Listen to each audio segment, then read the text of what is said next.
This is Jennifer's Day and a little Rose back here. We're doing a little different camera setup today. I thought I would just sit down and do some quick swatching of the Derwent Inktense pencils.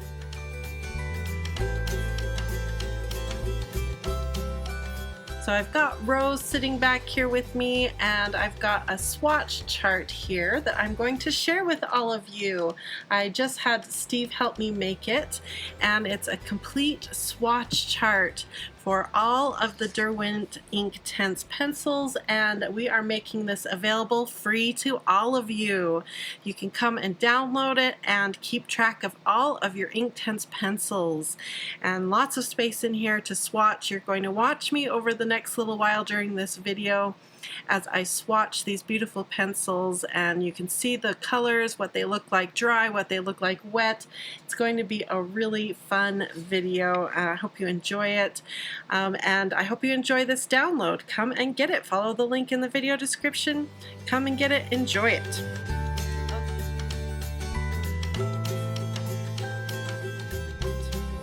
Okay, so Inktense pencils, what are they?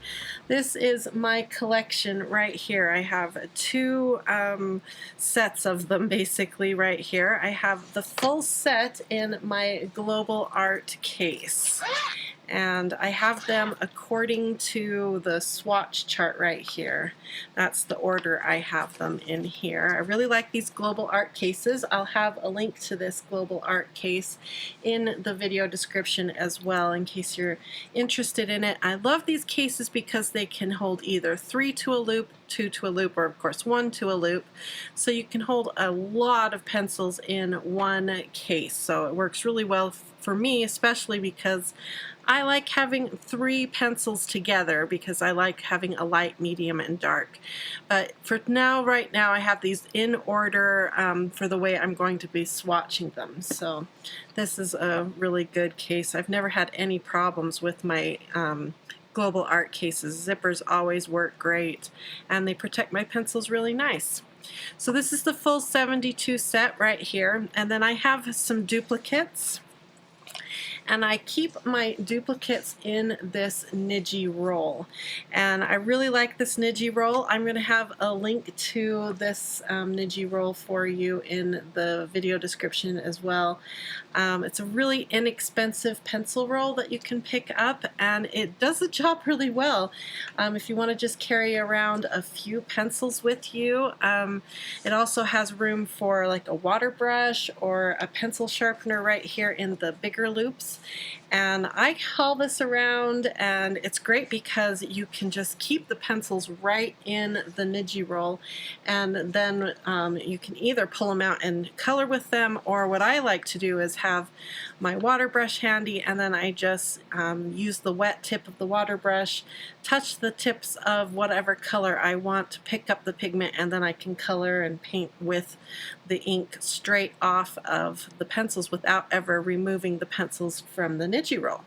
So this pencil roll works really great, economical. I have a roll that I keep some Prismacolors in, so yeah, it's a really great way to control some of your collections. So I'm going to put these to the side because I don't need them for swatching. I have everything I need right here in this case. So I'm just going to put this little Niji roll right over here. Okay, so the reason I am swatching today is because we have a secret project that we will be revealing to all of you very soon. So make sure you are subscribed and you are following us on Facebook and on Instagram, and that you have at least become a free member over on Coloring Bliss so you don't miss out on the project that we are working on for you. But I need to get these all swatched so we can work on this secret project. Now, Derwent's website has this chart right here with all of their Inktense products. I'll put a link to this chart also in the video description. The cool thing about this chart here is it shows you all the names of the colors. It shows you a little color swatch, although it's not very helpful. If you start looking here in the blues and stuff, and it's hard to tell what color is what, and that's why you need to do your own swatching.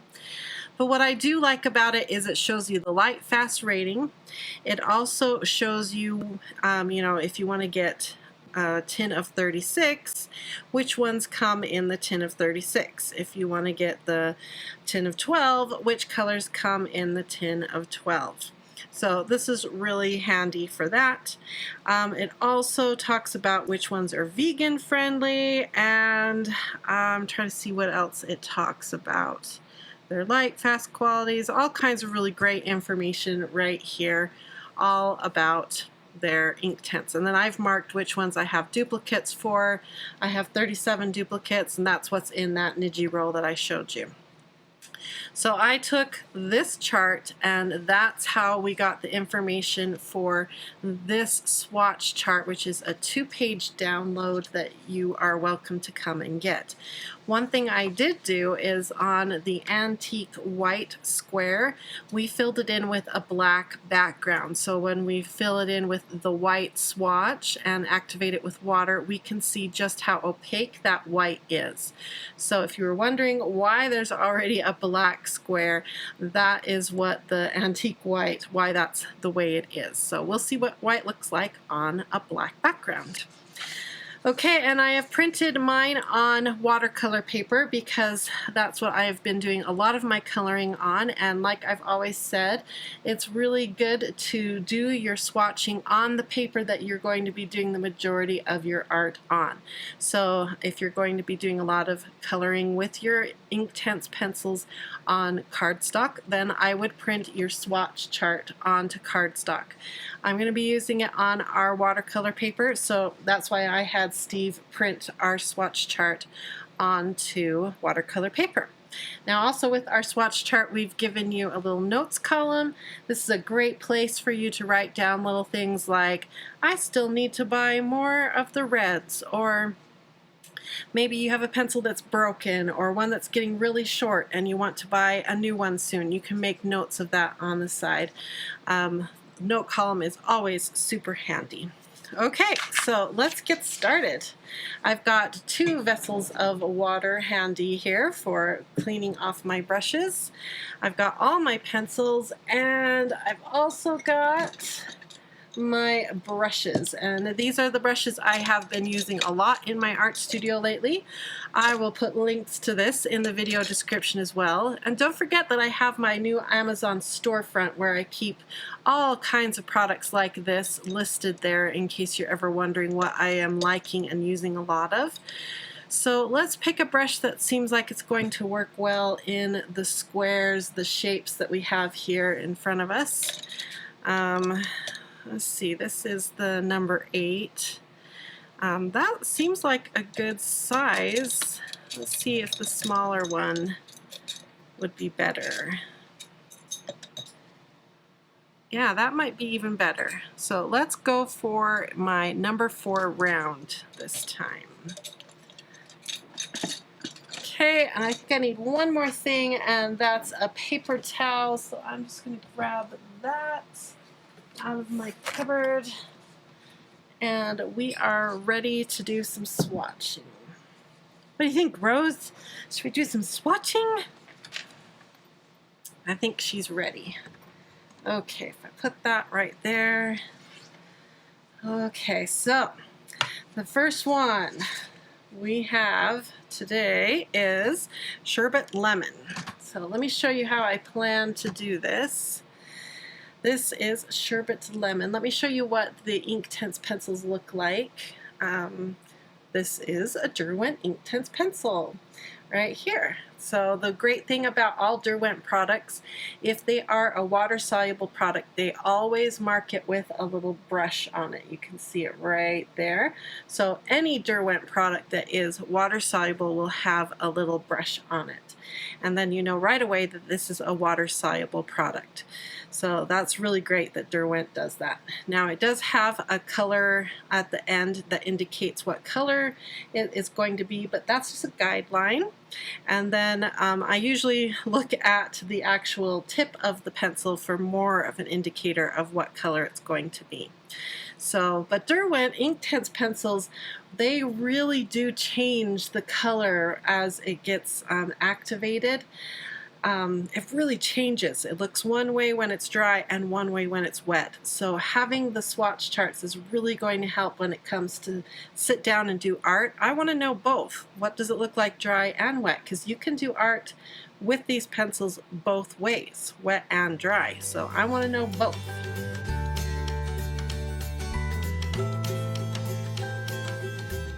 Okay, so for my swatching, my plan is to color in half of the square. We're going to do the left half of the square, and then we can see that will give us enough pigment to activate and also leave behind some unactivated pigment, because like I said, I want to see both what it looks like activated and what it looks like unactivated. Okay, so we'll color in about halfway like that, and then we'll take our our brush, get a little bit wet, and then I'm going to activate about half of it and pull it out like this across the rest of the square. And that is my plan for swatching all of the Inktense pencils. This way now I can see it unactivated, full strength activated, and then what it looks like with the white of the paper showing through the color of the pencil. So that's going to be like basically 3 different ways of looking at that one color from that one pencil. Now I want to show you the difference here when you look at it from the actual pencil tip, and you can see just how green it looked from the pencil and the cap of the pencil, and the actual swatch is much more yellow. To me, it's a huge difference. This reads almost a greenish color, and this is, I don't see any green in this swatch. So, I mean, that's just a huge difference from the color on the dip at the end versus the swatch. So this, the very first color is proof of why we need to swatch our pencils and see what they're going to do in real life. Okay, that is sherbet yellow. Let's move on to sun yellow. Okay. Sun yellow. So as we're swatching, I thought we would talk a little bit about what Inktense pencils are, in case you're unfamiliar with Inktense pencils, and how they are different from other watercolor or water-soluble type products, and why you may or may not want to get Inktense pencils. And if you want to, you can, of course, just fast forward to the end and see all of the completed swatches. Or you can sit back and relax and kind of enjoy this mellow swatching video that I have planned for you. Okay, next one is cadmium yellow. This cute little rose, she just loves to hang out with me while I'm doing any kind of art. It doesn't really matter. She just wants to hang out and be part of whatever art I'm doing. So fun. Okay, so what is an Inktense pencil? So far we know they are by Derwent. They are a really good light fast ratings, at least according to their paperwork, and they are water soluble. Now there are different kinds of water soluble color pencils out there, and Inktense are unique because they are considered an ink versus a watercolor. So Derwent says that it's basically ink, and when you get them wet and fully activated, after it dries, it should be permanent. So that's one thing that makes the Inktense pencils different from other water-soluble pencils. Okay, now we're on to Cillian Yellow. This is Cillian Yellow.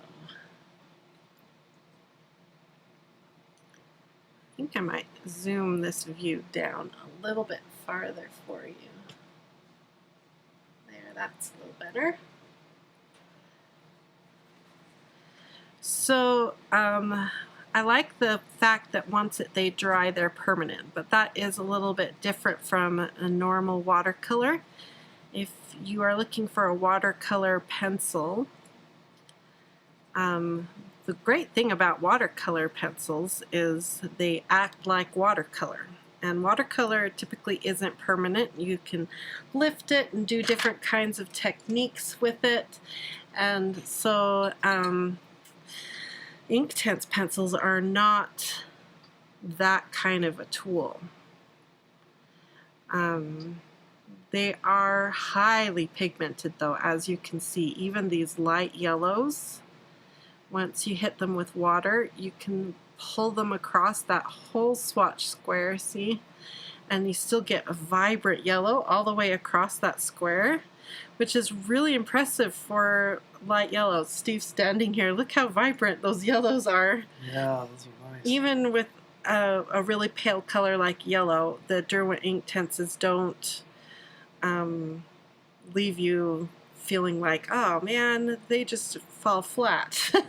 They're just beautiful. So that's why people get excited about the Inktense pencils, just because of their strong pigmentation. Now, once they dry, they should be permanent, so you can go over them and do different techniques and layers and stuff. But if you don't activate every little granule of the color that you've laid down, this is golden yellow 230, it will activate. So remember that if you're counting on the permanency of that attribute of these pencils, make sure you activate every stroke that you're laying down. Remember at the beginning of this video I talked about how I keep some of those pencils in the Niji roll, and I take a wet brush and I pick up pigment off the tip of the brush and then I apply it to my coloring page. That's a way to do it and make sure that you have activated every drop of that dried ink, and then you'll know it dries permanent. And you'll be confident that every little last bit of that ink is permanent and you can go over it and it won't reactivate.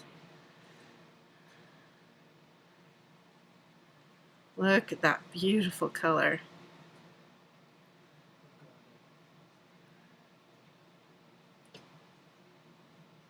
Look at that, so pretty.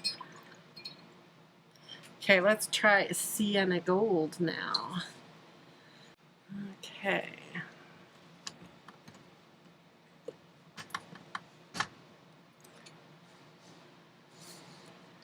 What do you think, Rose?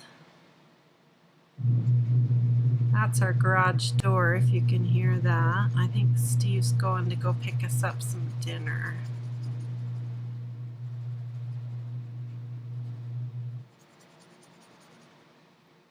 We've been working all day, well, Steve primarily. I've been cleaning up my art studio all day. July was World Watercolor Month, and so my studio was all set up for World Watercolor Month. I had watercolor supplies everywhere, and now that we have moved on to a different month and a new topic, I needed to clean my whole studio and get new art supplies ready to go. So I've been cleaning my studio while Steve has been working on our new secret project. Okay, now we're moving into cadmium orange here.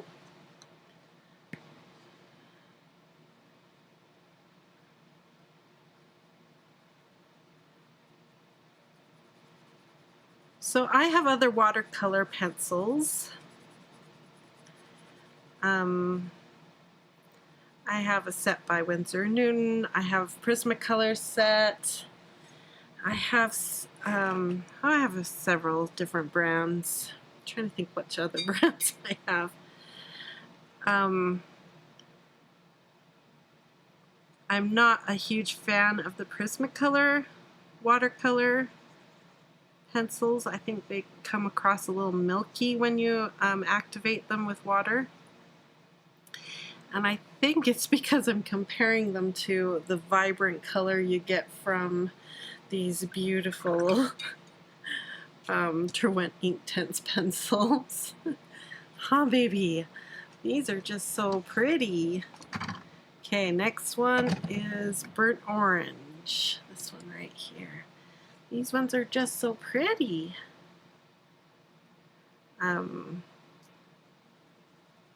But there's a lot of beautiful brands of water-soluble pencils out there. One that I've been really impressed with, that I've kind of been thinking about getting more of, are the Faber-Castell Albrecht Dürer, I think is how you pronounce it. I really like those. And one of the advantages of having like the water soluble product in a pencil form is you kind of get a 2-for-1 in one product here. You get a pencil that you can use like a pencil, and then you get this painting aspect of this tool as well. And then you get the familiarity of the pencil. We know how to use these pencils. We know how to blend with them, and we know how to hold them and work with them. Okay, tangerine.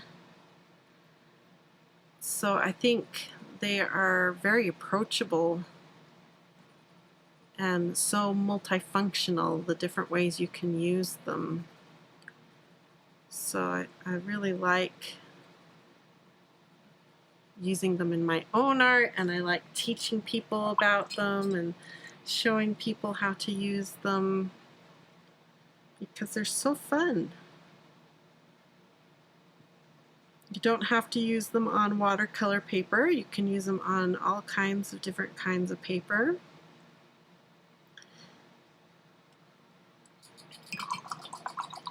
Okay, now we get to do mid vermilion.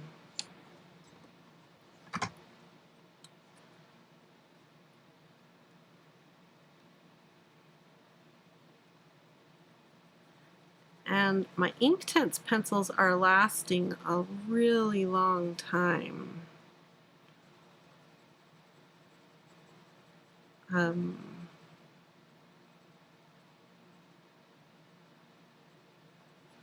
Even when I do a big project where I use a lot of Inktense pencils, I just don't seem to need to sharpen them very often. Ooh, look how much orange is coming out of that once it's activated.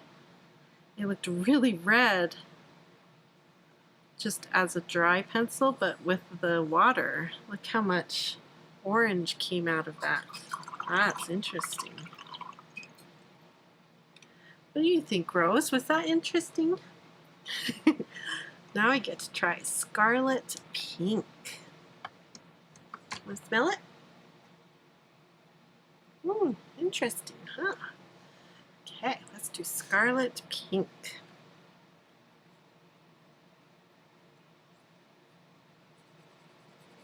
See if it changes.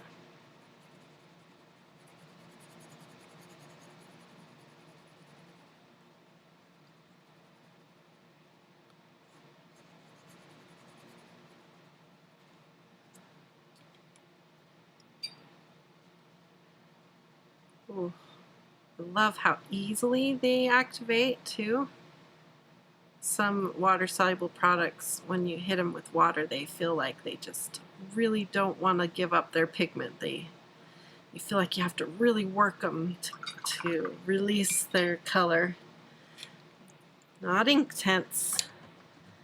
They just let go of their color, just like they are happy and excited to let their color go. They blend well. You can do so many different things with them. Now the Inktense product also comes in blocks, and I'll have to show you one of those here in a minute. I have some of the blocks. One of my followers sent me some of the blocks so I could see what they were like. Poppy red. Ooh.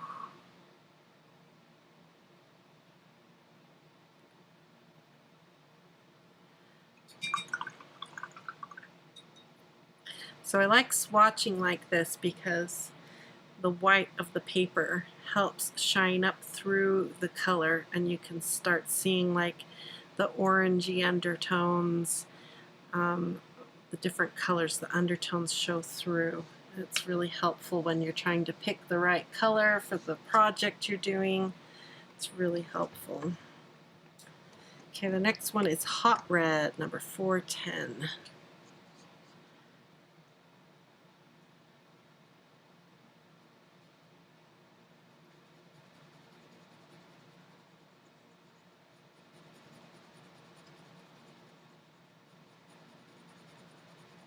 Now, Inktense pencils are also available open stock, so that means you can buy them one at a time. You can buy them in different sized sets, small or big. When I first tried the Inktense pencils, what I did was buy just 3 pencils to see if I liked them. I bought a light, medium, and dark purple because purple's my favorite color. And then after I was like, yep, I like these, I know I want more now, I purchased a smaller set. I think I got the 36 set is what I ended up getting next, because they're a little bit pricey. So I wanted to make sure I didn't buy the whole set and feel like, you know what, I didn't need the whole set. But my full set syndrome kicked in and I needed the whole set. So I had a nice follower who had them, and she wasn't using them and didn't enjoy them as much as she thought she would, and so she sent them off to me because she knew I was wanting them. So that's how I ended up getting the full set. That was chili red. You can see how much more brown undertones there are in that chili red. So pretty. So pretty. Okay, Rose, now we're doing cherry. Cherry. You want to smell? Good girl. Okay, this one is cherry. Let's see how cherry looks different to the other reds.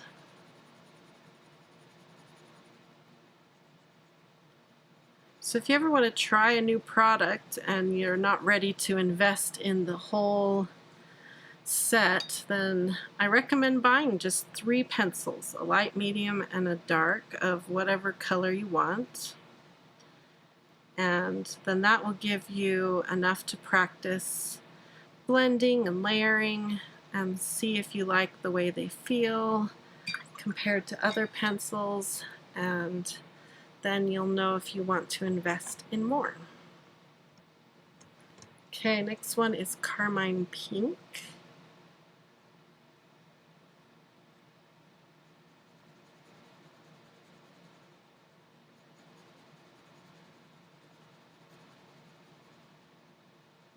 I love having this chart all pre-made with the names printed correctly, and I don't have to write anything out.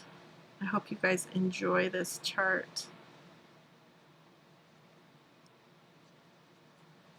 I was sitting down to write all the names out, and I was like, you know what? I'm going to have Steve help me make an official chart, and then everyone can benefit. Crimson. Lots of reds.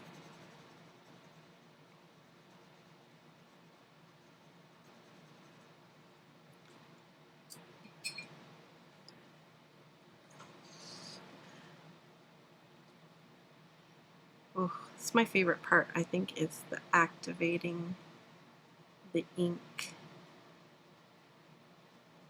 with the water.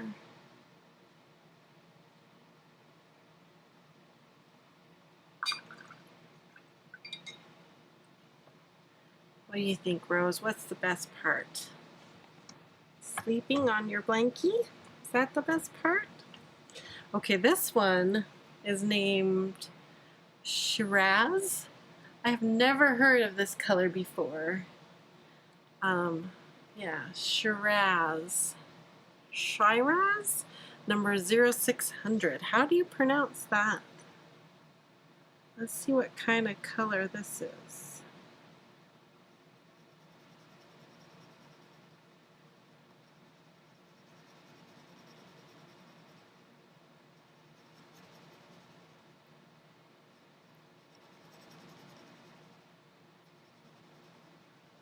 Shiraz. Okay, and then we can activate it. Whoa.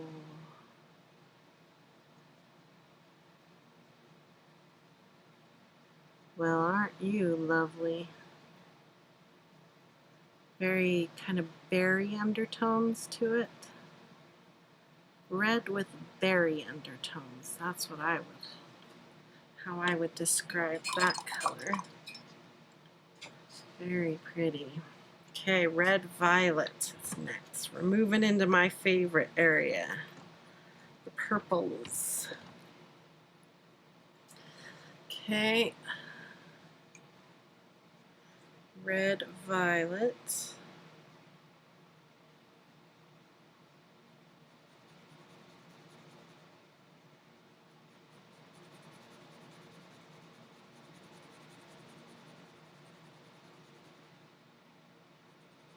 My favorite color has been purple for such a long time. I think second to purple would be yellow.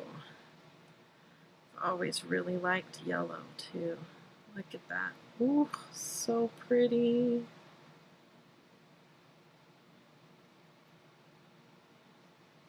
Love that. Okay, the next one is fuchsia.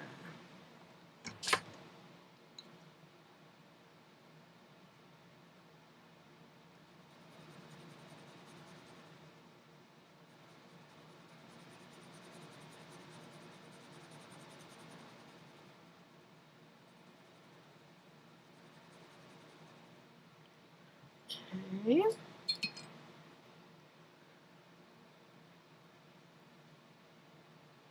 So do you have a favorite color? What is your favorite color? And has it always been your favorite color, or has it changed over the years? Okay, that was fuchsia. And the next one is deep rose. Yeah, the next one is deep rose. It's your color. Do you want to smell it? It's this one right here. Deep rose. It's your color. Yeah. Okay, let's do Rose's color. Deep rose. Let's let everybody see your color.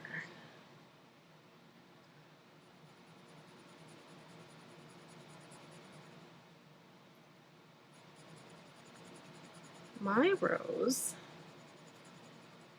is a Maltese girl dog. She is the perfect little lap dog. She gets a little too excited when humans come to the house. And she does not like other dogs. She's only tolerated maybe 1 or 2 other dogs in her whole life. Other than that, she loves humans. And we have a cat, and she likes our cat. She doesn't understand our cat. Our cat tries to play with her, and she just looks at our cat like, "What are you doing?"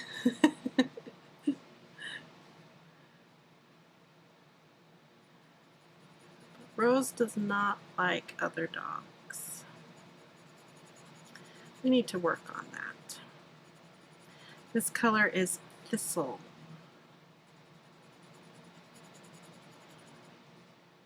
Another purple color. Ooh, pretty.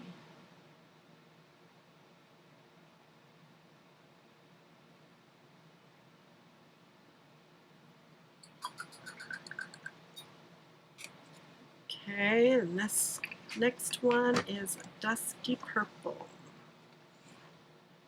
number 730.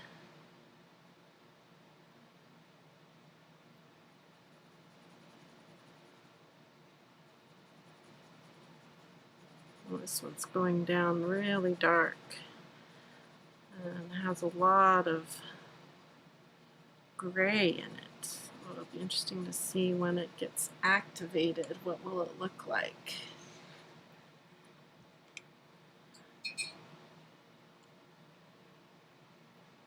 Ooh, pretty.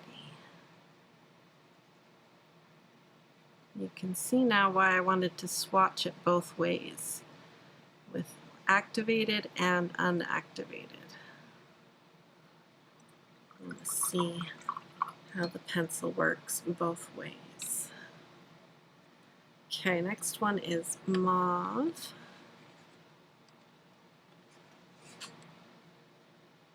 Here.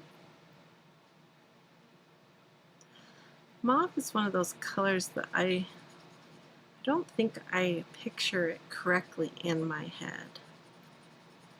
I always picture mauve more reddish.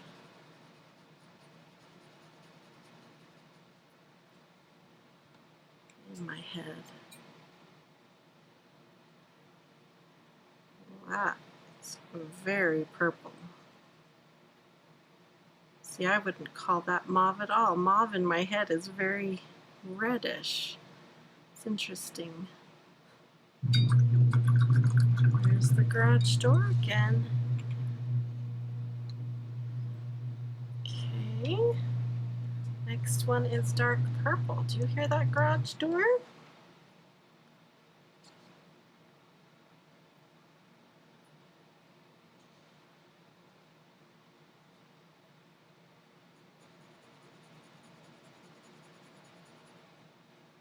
Okay, this one I'm guessing is going to have a little bit more blue undertone in it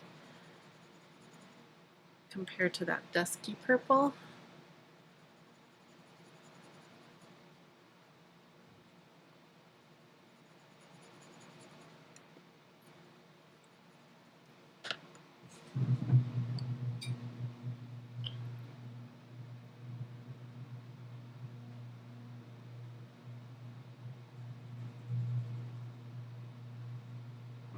Ooh, pretty. Yeah, definitely has more blue undertones.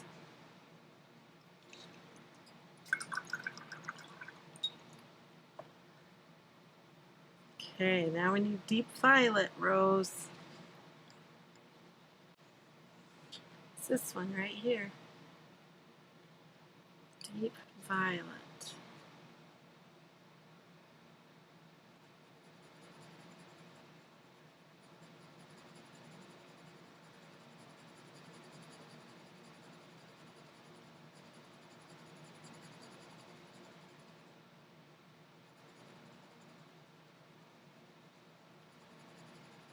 Pretty.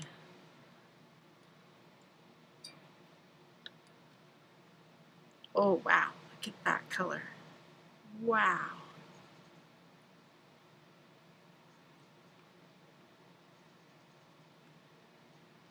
Interesting. Look at the difference between deep violet and dark purple. This one's got a lot more gray in it. That's really interesting. It's another reason why I like swatching, is really learn your art supply. Ah. Okay, now violet.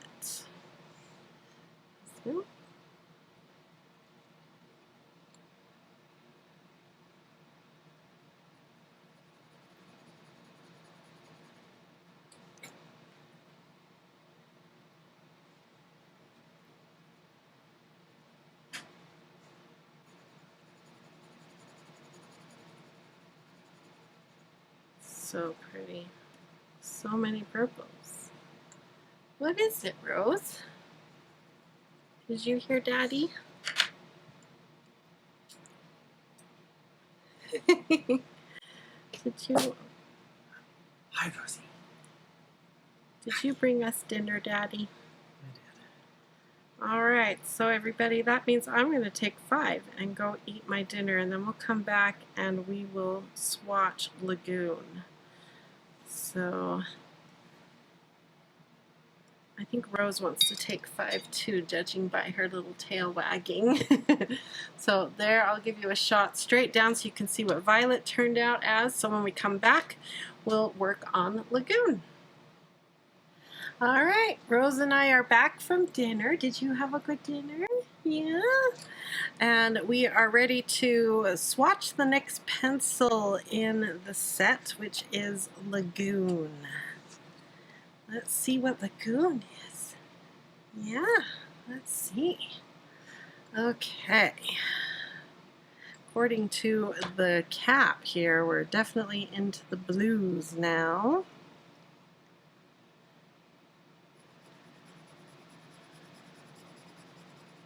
I sure like being able to have my art studio set up and I can take a break and then come back.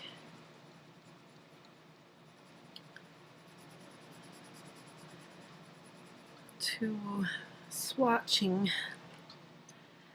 Alright, let's see what this one's gonna look like.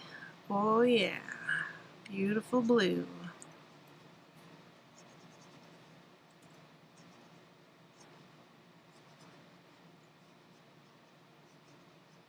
Almost didn't get enough water on the brush for that one. But I think we got it good enough. Huh, Rose? Let's get this adjusted here. Back in organization here. Peacock blue is next, little one. Yeah, let's do peacock blue next. See if I can get it into the shot. Oh, she wants to be in the shot. Well, Rose, your fur is in the shot. There, I think she's out of the shot now. She keeps putting her head in the shot. We'll go this way till she gets settled. She's so cute. What do you think, Rose? I took her outside after we finished eating so she could do her business, and there were some other dogs out there. They almost ruined the fun. Those hideous dogs. And then she wanted to go for an R-I-D-E. See, she even knows the word G-O. No, we're going to stay here and do art. Whoa, I really... Well, it got a little crazy with the water here. Let's see if I can pull it this way. Oh, pretty color. I didn't know when we got Rose, I didn't realize that dogs could learn words. I knew they knew words, like they could understand their humans, but I didn't know they understood them as good as they do. Okay, this is navy blue. Like, I didn't know she would know the word go.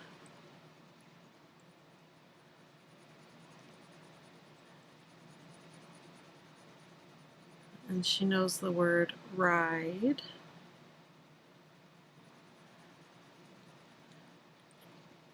I didn't know she would learn those words as good as she knows them.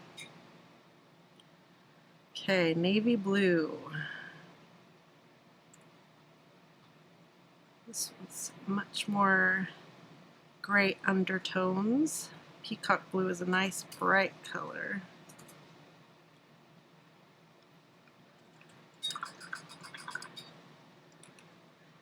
What do you think, Rose? Do you like peacock blue or navy blue better? Or maybe you'll like iron blue. Let's see. Do you like iron blue? Let's see what iron blue does. You like those pencils? Do they smell good? What do you think, huh? Oh, I love you. You're a good girl. Yeah. Okay, let's show them what iron blue looks like. You're going to have to move back a little bit. You're blocking that camera so they can't see that ankle. Okay, this is iron blue. Oh, wow. That is a pretty blue.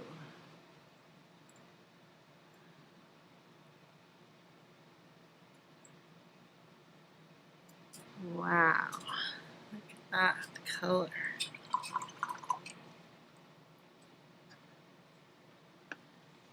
Okay, next one is deep blue. All right, little one, can you move over here? Can you move over here so that the camera will be better? Oh, that works. Yeah, that's perfect. You are such a good girl. Good girl. Thank you. Do you want to smell this? Good girl. Now we can use this other camera. Okay, this is deep blue.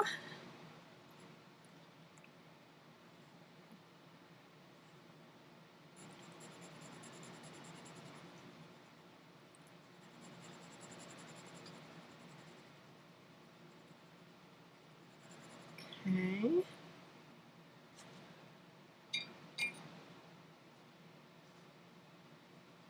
Oh, wow.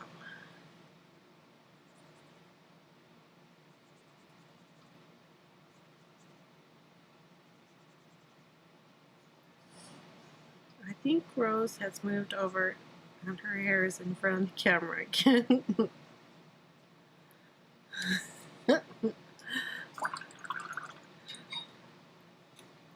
You like sitting over here right now? Is it because we're doing the blues and you like the blues? Okay, iris blue is next. I think it's because you want to keep getting little licks. Okay, come over here. Over here. Over here. Right there. Good. Now down. You're such a good girl. Yes, you are. We're going to do iris blue. Iris blue. Okay. I wonder if she licks one of these pencil ends if her tongue would turn blue. I bet it would. We better not do it. Yeah, because I don't know. I bet some of them are not safe for my little girl. I never leave Rose alone when there are art supplies out on my desk, just in case something is toxic. I would never want to do something to hurt her. Okay, iris blue. Ooh, pretty. This one is got some, maybe a bit of green undertone.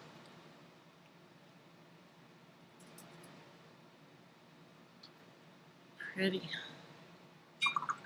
Be a pretty sky.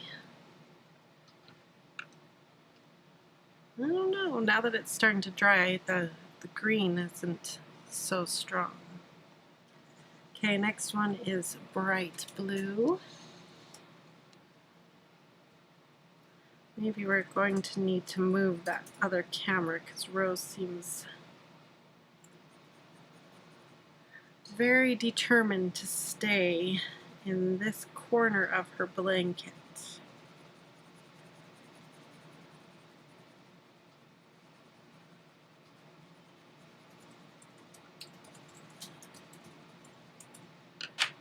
Okay. Iris. Oh no, this is bright blue. And wow, it really lives up to its name. Look at how bright. It would be a good dark to this iris blue.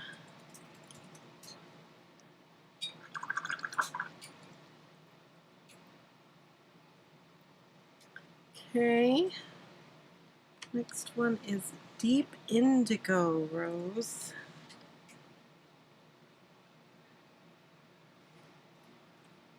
Well, Steve, do you think you could help me with something real quick?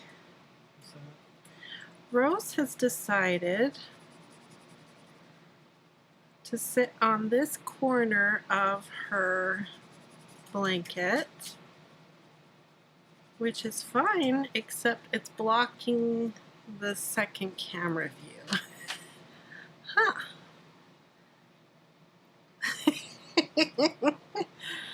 She doesn't care that it's blocking the camera for everybody. Okay, here comes deep indigo. Oh, this would be a perfect dark blue to like that navy blue color.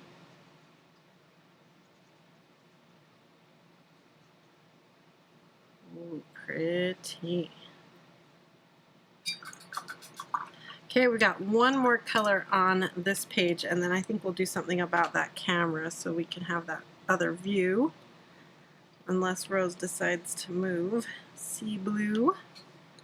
This is sea blue. Right now she just moved. Are you going to stay there? Huh? What do you think, Rose? You gonna stay over there?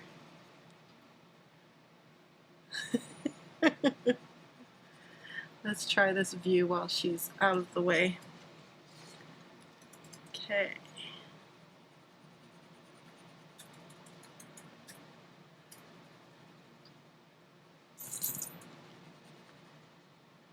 Sea blue.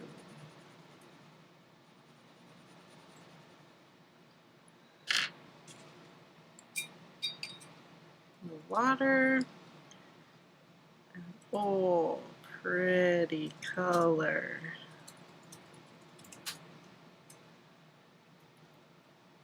Beautiful. Okay, that was the last one. So we're on this page. So we are officially halfway through our swatching. That's what the first page looks like. And now we are going to move on to this page for the second half of our swatches. Next one is dark aquamarine.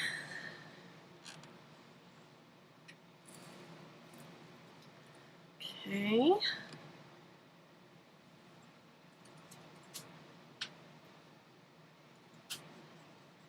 Usually like to have a couple different kinds of swatch charts handy. I like a swatch chart like this where you have a nice big color swatch so you can see a good variety of what the one tool can do. Here we're seeing the full strength of the color. We're seeing it also wet and with a lot of water down here. Really watered it down what it would look like. Whoop, as I throw the brush around and get blue down here. But I also like having smaller swatches, like a quick reference swatch page. Next one is green aquamarine. I like a quick reference swatch page where all of the colors are on one page so I can quickly look at everything I have on one page. And that gets a little tricky when you have 70, 90, 150 different colors in one set. Then your swatches get really small. They can get so small that they're almost not helpful. So in the case of like the Prismacolor Premieres where there are 150 colors, I do have them swatched multiple times. I have a swatch page where I have all 150 on one piece of paper this size, and then I have them swatched, I think, onto 3 different pieces of paper in bigger squares so I can see in a more useful size. Okay, this one's called Mallard Green. I'm really liking this color. Been really drawn to blue-greens lately. Okay. Ooh, I was hoping this one would be a little bit more vibrant when I hit it with water. It's still really pretty.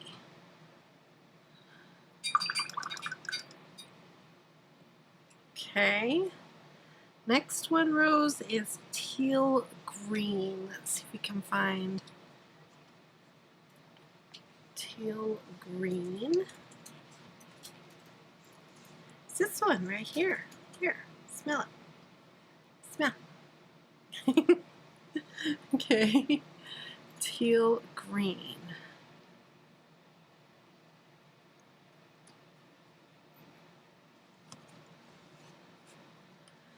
Okay.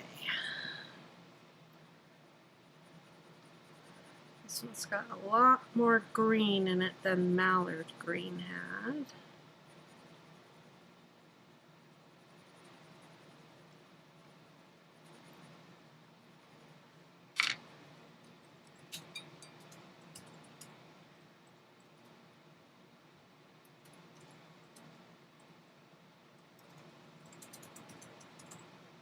Pretty color.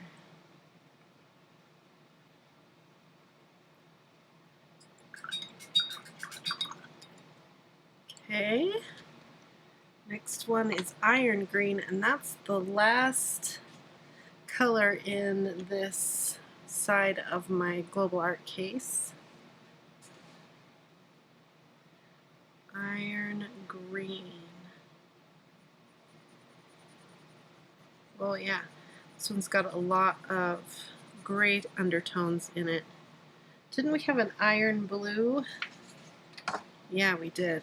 And it had a lot of blue undertones as well. I mean, gray undertones. Oh, that's interesting. It'd be fun to do a coloring page based off of these 2 iron colors. I wonder if there's any other iron colors.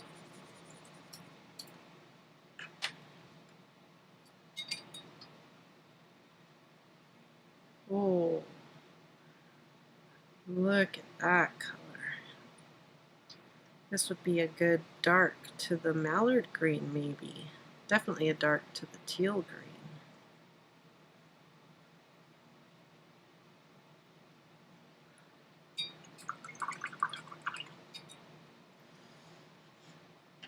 Okay, so now we're going to tuck these back so they're in their page correctly and bring up the next page. I wonder if I can bend that back without hurting the book. Looks like we can. Okay, now we're on to Ionian Green, Rose. Ionian Green. You want to smell? Yeah. Okay, let's see what Ionian green looks like.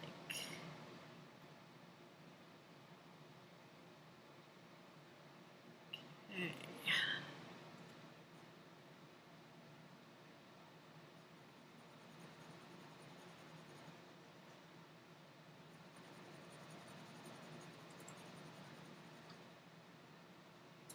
It's like kind of an olivey green, but we'll see when it's activated what it does.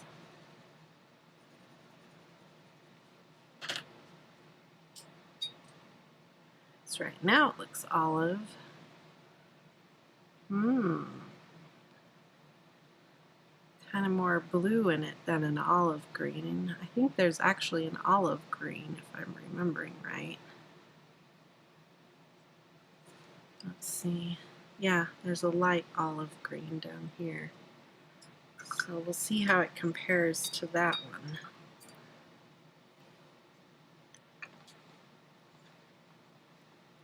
Okay. Next one is vivid green.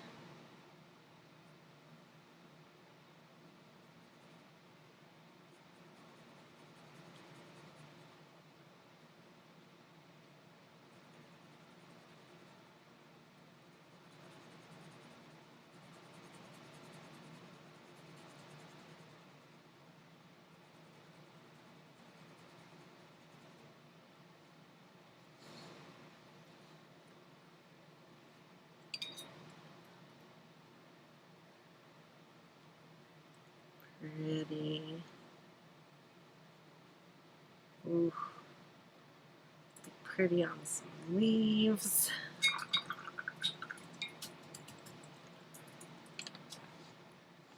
Okay. Next one is apple green. Oh, I'm getting a good shot of rose there on that one. You keep getting right in there. Apple green rose.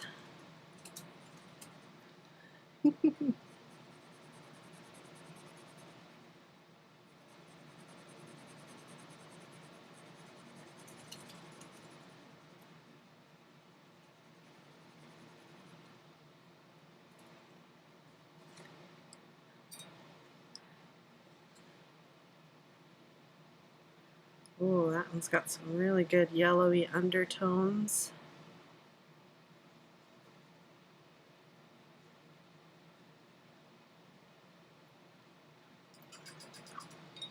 Very pretty. Very different from the pencil end cap. This comes across more of an olive green, but it's much brighter poppy yellowy green than the end cap. Interesting. Okay, next one is field green.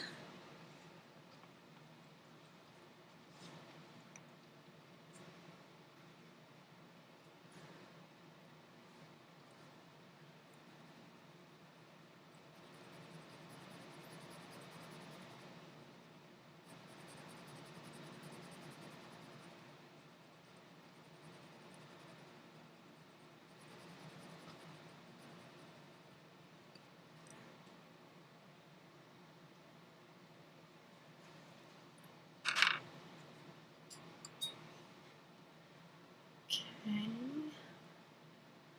Ooh. This one's also got a little more yellow undertones. Excuse me.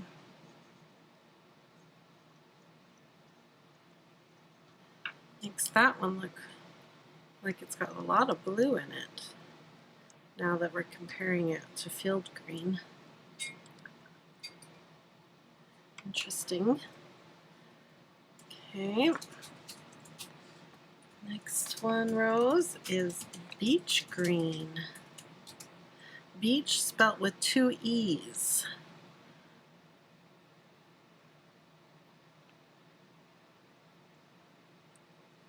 I wonder why, like beach. Hey Steve, will you Google the word beach with 2 E's and see what that means?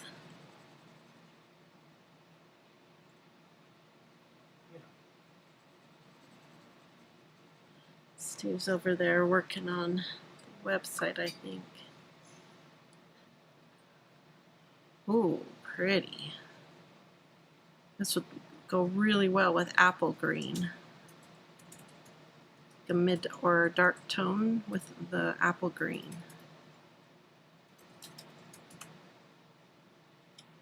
There, pretty, pretty. What do you think, Rose? Okay, and then this is Hooker's Green, and it does have an apostrophe on Hooker's Green, Steve. So we need to fix that. I think on their swatch chart, they left the apostrophe off, and that's why we didn't put it on. But the pencil has the apostrophe on it. So I guess it's up to us if we want to fix that or not. I think I'll write a note in the notes column over here. Did you learn anything about beach with 2 E's? Not yet. So I'm going to write over here in my notes column. Oh, it's the beech tree. That's probably what it's. Oh, that makes sense, huh, Rosie?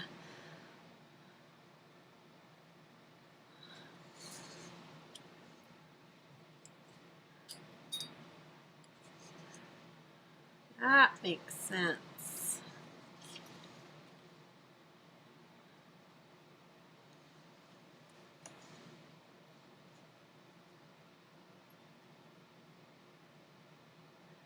Uh-oh, I think you put your head in the way again, Rose. Can you sit up?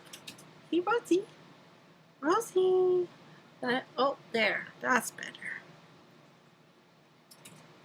There's Hooker's Green. She's like, what? Everybody wants to see my hair in close-up. Huh. Is that what you're saying? Everybody wants to see your hair in close-up? Okay, next one is Felt Green.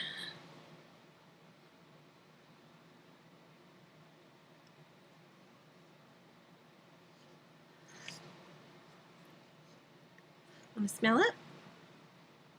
Yeah. Felt Green.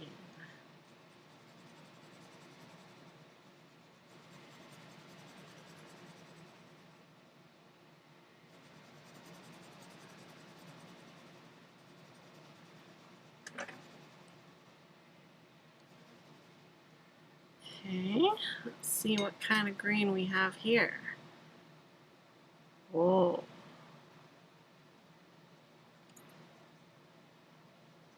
What do you think of that green, Rose?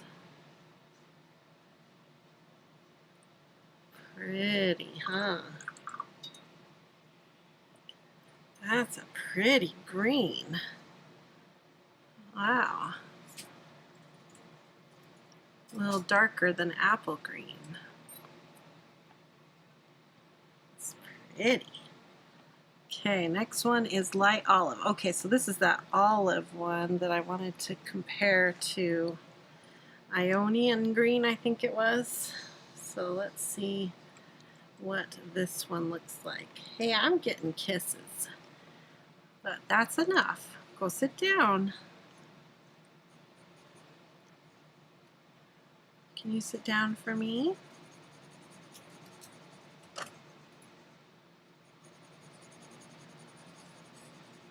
Thank you, good girl.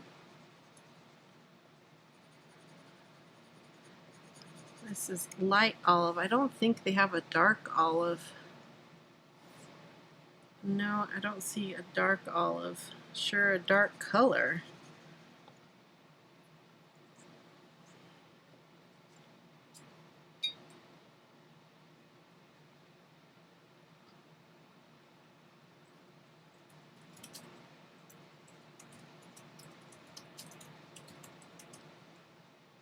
Yeah, The Ionian green definitely has more blue undertones, and the light olive has more yellow undertones. I'll bring it up closer so you can see kind of the difference between the two. It's interesting. It's good. Some good variety here in the greens. We still have a couple more to go. We have a lot of greens here, Rose. Spring green is next.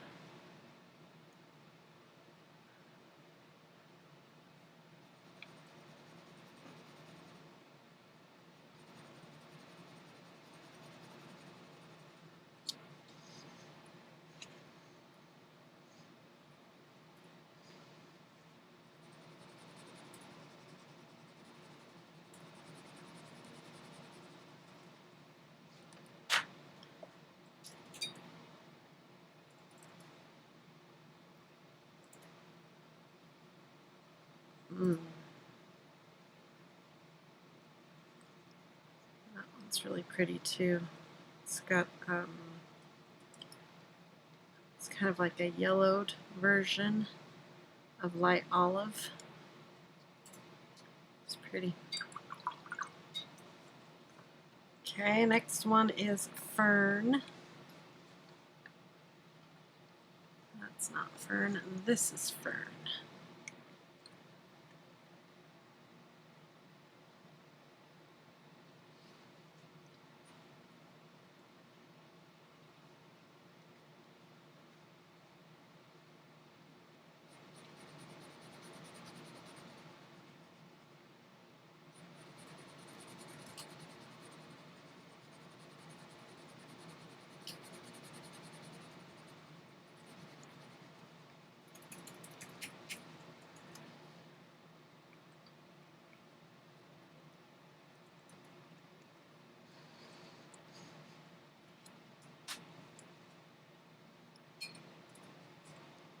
What you doing, huh?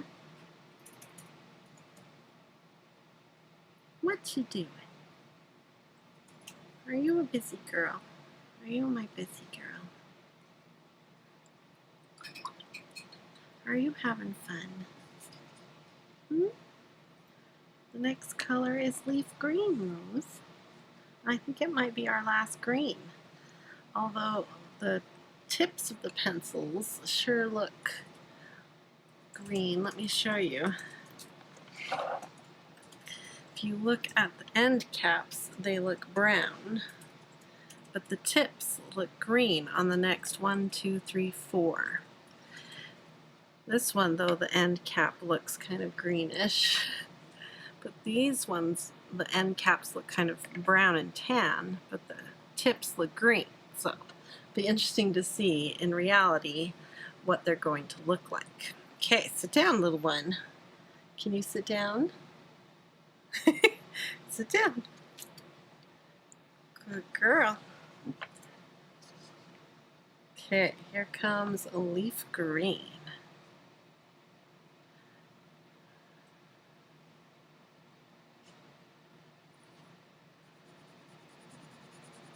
Oh, it's a darker color. Now, I would think leaves are a much brighter color, so it'll be interesting to see when we activate it what it's going to look like here.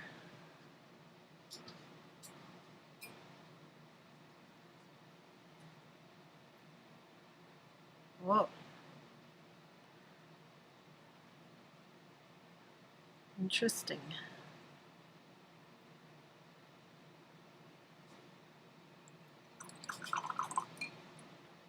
It's a nice color. I'm surprised by it. The next one is called Amber, and this is that one where I was telling you brown on the end, but the pencil tip looks green to me. So let's see what it looks like. Oh, so weird. A green tip, but it's drawing out like the end cap. So weird. And am I doing, yeah, this is mustard, not amber. Whew, I grabbed the right one. This is mustard. I was worried for a second there that I had messed up our swatches, but we are okay. No messing up here. Okay. Yeah, that's a mustardy color.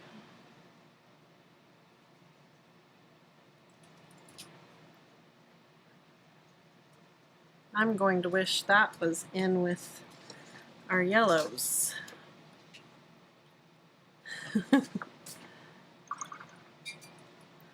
Okay, so despite the lead being green, it's definitely a yellowy color. Okay, the next one is another one that the lead is green. This is amber.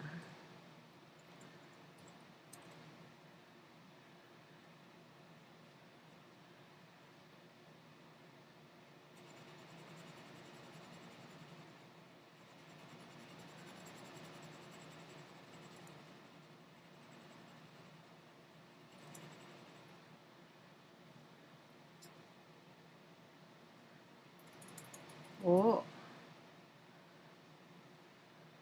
interesting. Again, very yellowy.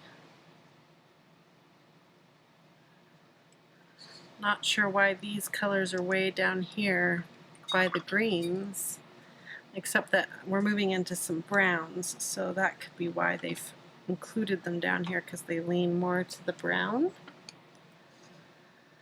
Could be. Okay, now we've got tan is our next color.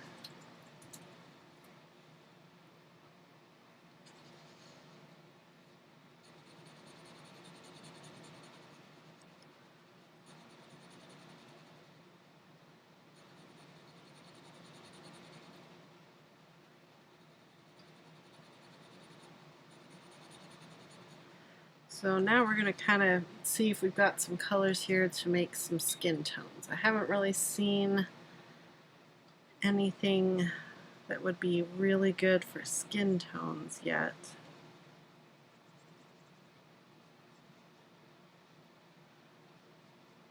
That would be decent for a skin tone. It's a little yellowy.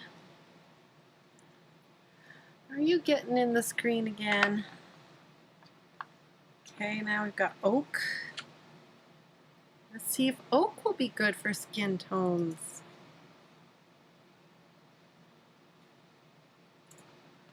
What do you think, Rose? Is oak going to be good for skin tones? What do you think?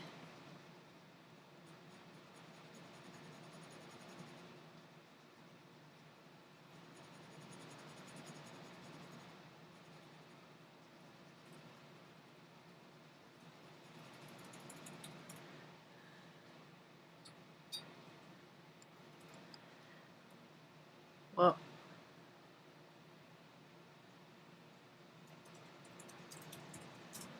so where this one, tan, had yellow undertones, this one is more neutral type undertones. So maybe watered way down, we could use oak. Okay, next is saddle brown.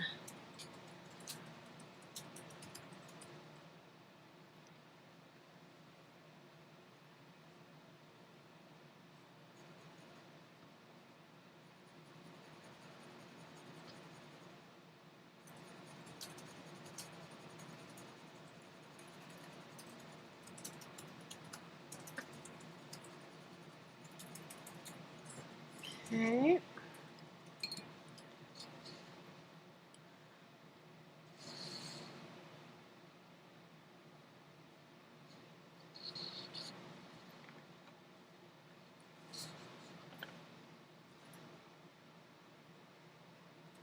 And then this one has more reddish undertones. That's good. They've given us a brown with a bit of everything here. We've got yellowy, neutrally, and reddy undertones. Let's see what baked earth looks like.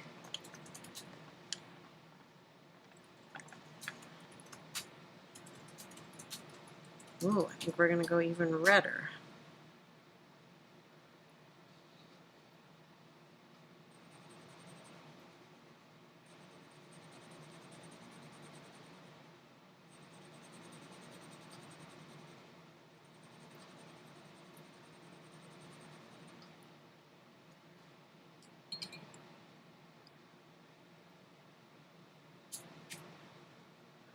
So kind of peachy, orangey peachy undertones here.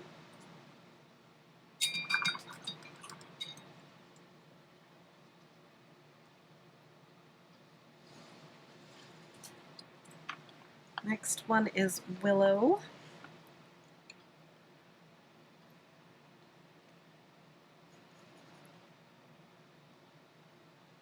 Hi.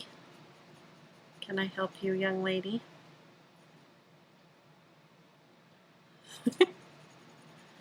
Why don't you sit down? We'll be done soon. You just really need to kiss my hand? Is that your favorite thing right now? Okay, this is Willow. Okay, go sit down. Thank you. Good girl. Okay, Willow seems like kind of a cross between saddle brown and oak. Maybe? Okay. Now Oxide Red is next. Now, interesting enough, the pencil is called Red Oxide, not Oxide Red. The swatches are calling it Oxide Red. Interesting, Steve. Wonder if we should call it Red Oxide or Oxide Red. I'm going to write down Red Oxide over here on my notes so I remember that there's a name discrepancy here. Just for Steve and I, since we're the ones in charge of the swatches, and then I can decide later if we want to make the swatches match the pencils or match the official swatch chart from Derwent's website. What do you think? Comment below. What would you match?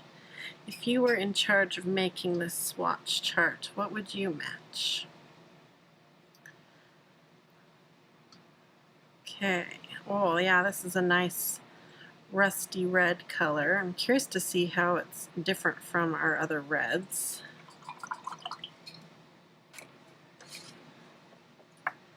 Yeah, the other reds are all pretty bright, and then this one has much more brownish undertones to it, so that's cool.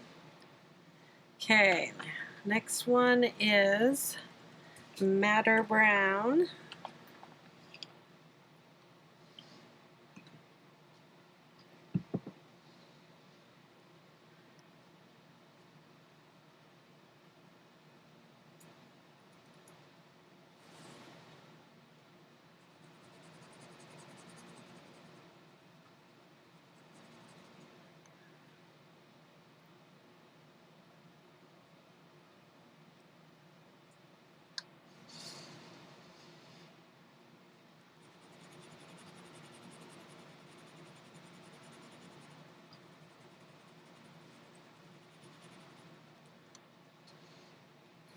So what do you guys think of this kind of format where you watch me swatch?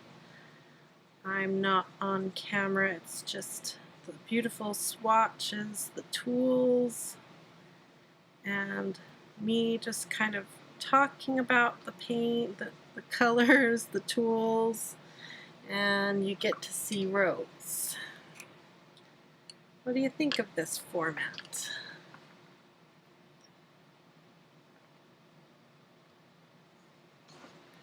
Okay, now we're going to flip this up like this, because we have just a few left right here now. Next one is dark chocolate, right here.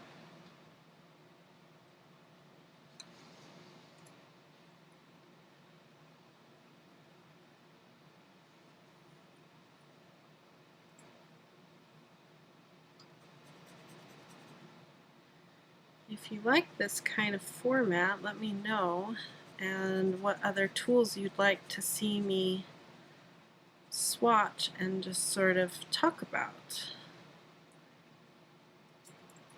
For me, swatching is really relaxing, and I learn a lot about the tools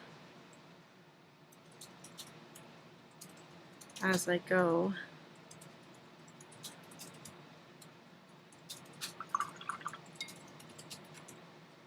Next one is bark.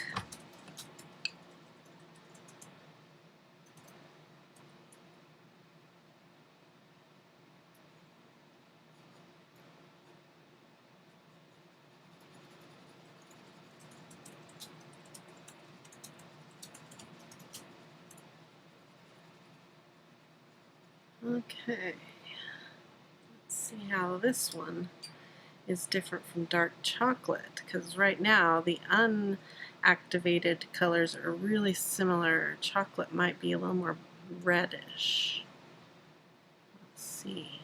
Yeah, they are very similar. Let's see how they dry down.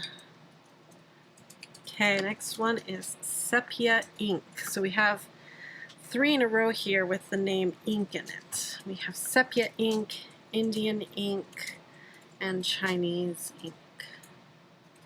So the first one is sepia ink.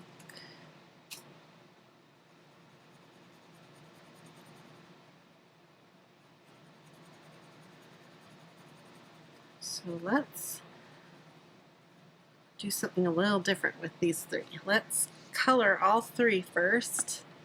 Sepia, Indian, and Chinese, and then we'll activate all 3 in a row and see what makes them different.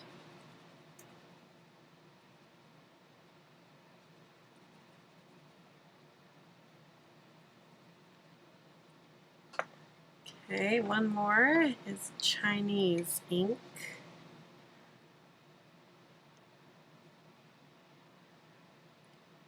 So this will be a fun game because they look very similar unactivated. Prior to activation, they look very similar. So let's see now as we activate them what they're going to look like. Let me get into the shot really good here so you can see them. I think I'm going to have to move this out of the way. There. That's a good shot. Okay. Sepia is first. Okay. I'm seeing a lot of brown undertones, kind of a grayish color with brown undertones. Now Indian ink. Ooh. Much more blackish color.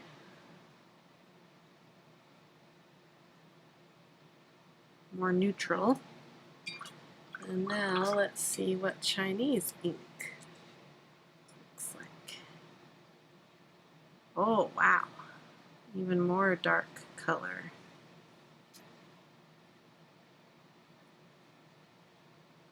Okay. So now I want to let them dry and we'll see what the final color is as they dry. That was interesting. Okay, now we're going to move into some gray colors. We're on the bottom row here, final few. which we have some interesting things to look at here. We have 3 grays, our ink black, and a white. And then this outliner is a non-water soluble tool. Let me show you.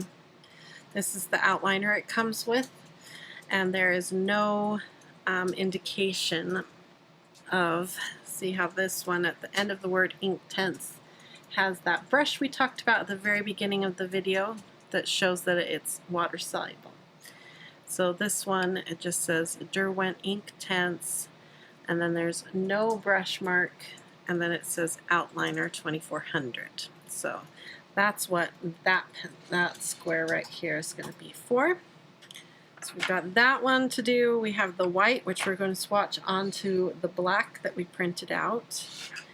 And then we've got ink black and 2 grays, neutral gray, Payne's gray, and then we should have charcoal gray. Okay, so that's all the pencils we need for the bottom row. So I can kind of push that out of the way. And let's look back again at these 3 ink colors: sepia ink, Indian ink, and Chinese ink. So this is definitely the blackest, the darkest of the 3. This one has a brownish undertone. And then this one's just really pretty. This one has an interesting granulation to it, the Chinese ink does. Oh, that's interesting. Let me bring it up so you can see the 3. Very interesting. Okay, let's take a look at our 3 grays next. I want to do the same thing we just did. We're going to color out these 3, and then we'll activate the 3. So first one is charcoal gray. I'm curious to see how these grays look compared to those inks that we just did.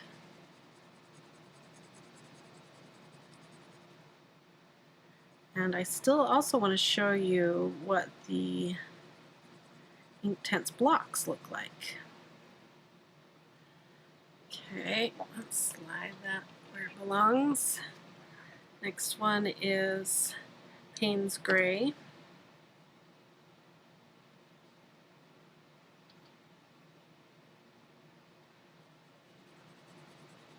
Payne's gray typically is a sort of a bluish gray. It's kind of the wrong word for it, but I think that's the closest. We'll see if I'm right. Okay. Then we have neutral gray.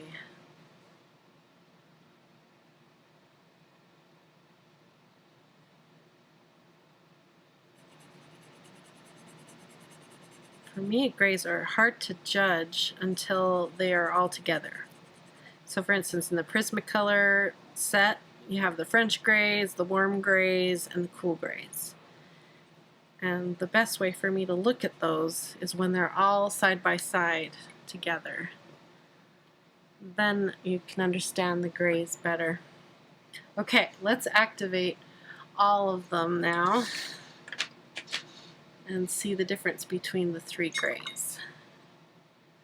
Charcoal gray.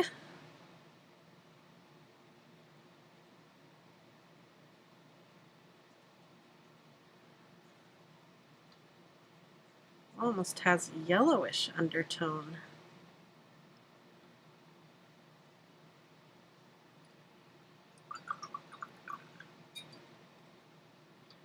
Payne's gray. Oh yeah, there's that blue I was talking about.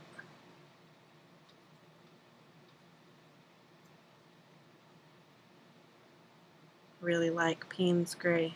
It's very pretty. And then neutral gray.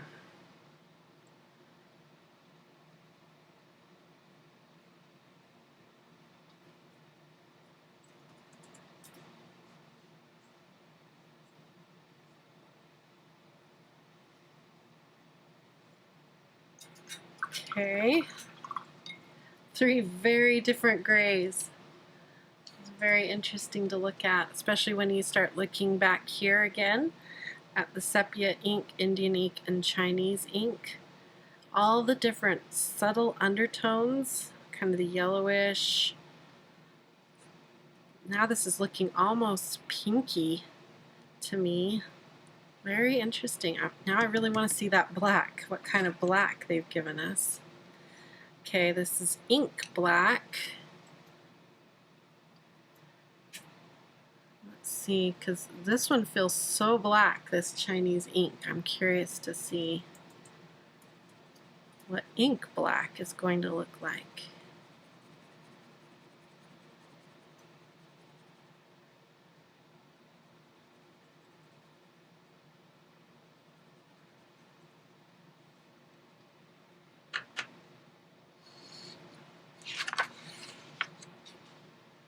Okay, right here, this is where we're at.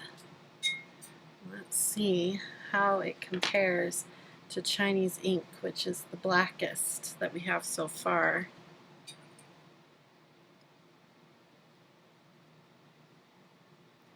Wow.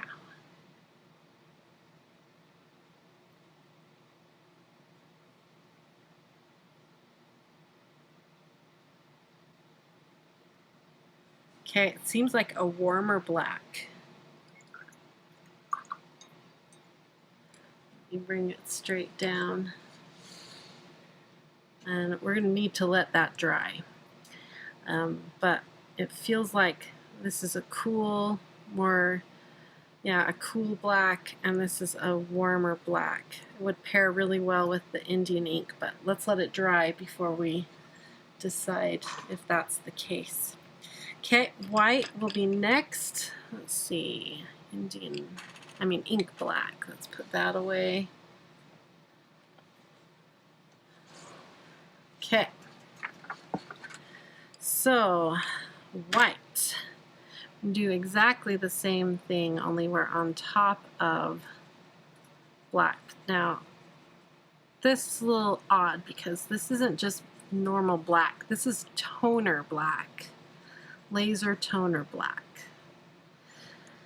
So it's a good test because we're on black, but it's not a perfect test. The best way I've found to use Inktense's white is to do the wet brush and touch it onto the tip and pull the white pigment off that way and then apply it to your page. That's how I've gotten the most intense color from it, the most pigment. Doing it this way hasn't been the best results for me when I've been using these in my art pieces. But we need to swatch it for the swatch pages, so this is what we're going to do. See how the water just beads up on top of toner? It just acts very different on toner. So another way that we could have done this, which now I'm thinking we should have done it this way, so I think we'll change this swatch page for all of you who are going to be downloading this, is I would recommend, instead of how we did it, because it's just beating up. Steve, come see this. I think what I would recommend is just use an alcohol marker and color your swatch black, because the toner just beads up. Oh, okay. So it was a good idea, and I really wanted to test this theory. I wish it would have worked, but with water and toner, they don't jive. So for your swatches, just color it with like a black alcohol marker and then do your white swatch on top, and that will work really good and you'll get a better result than I did. Okay, then the final one is our outliner, and I want it to stand out that it's not water soluble. So I think what I'll do is go like this. And basically what this is a pencil. It feels softer than a number 2. So I'm not sure what number pencil this is, but it definitely feels softer than a number 2. And then I'm just going to give it a good rub here so you can see that it Has a little ability to do some smudging. Okay, so that is the liner. Clean off my finger.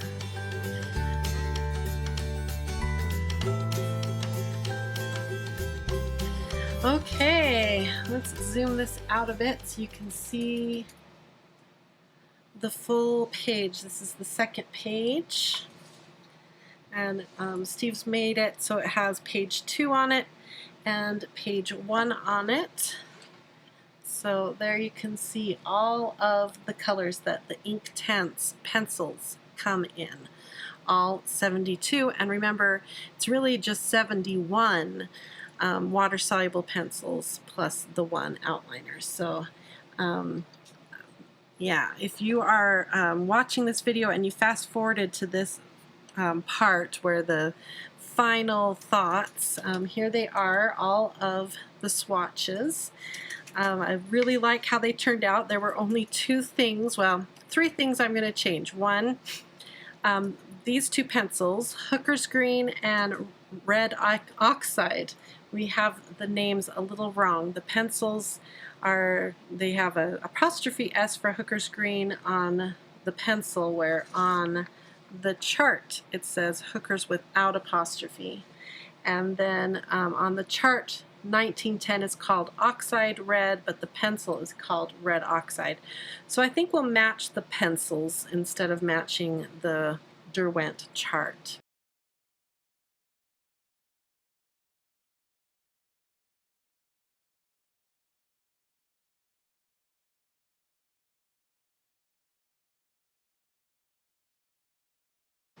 Now the last thing I wanted to do was show you guys the Inktense blocks. Oh, pull the whole tray out. Okay, this is my stash of the Derwent Inktense blocks. Like I said, I had a friend send them to me, and what she did was she had the full block and she just broke them in half so she could keep half and I could keep the other half. So basically what this is what's inside the pencil, and it's just the core without the wood. So I've got all 72 colors here, and it's just the inside of them, and they say Inktense on them, and when you get the full one it's got the numbers on the actual blocks and everything. And you can draw with them, or you can use a wet brush and pick up just like you would with a paint palette, like the pans. You can use a wet brush and pick up the colors. There's all kinds of things you can do with the blocks, but that's what these are here, are the blocks. Well, partial of the blocks. So, okay, so that is the Derwent Inktense pencil swatches. Remember, you can come and download this swatch chart. It's free on our website, so follow the link in the video description to get these swatch charts. Thank you for joining me, and I hope you enjoyed having a Rose here as your co-host as I did the swatching. Like I said, if you enjoyed this format of this video, just enjoying a nice relaxing swatching video, make sure you comment below and let me know, and hit that subscribe button and that like button so that I know you enjoyed this. So thanks again for joining me, and I hope you enjoy the swatch charts, and I hope you have a wonderful, colorful, blissful day. Bye-bye.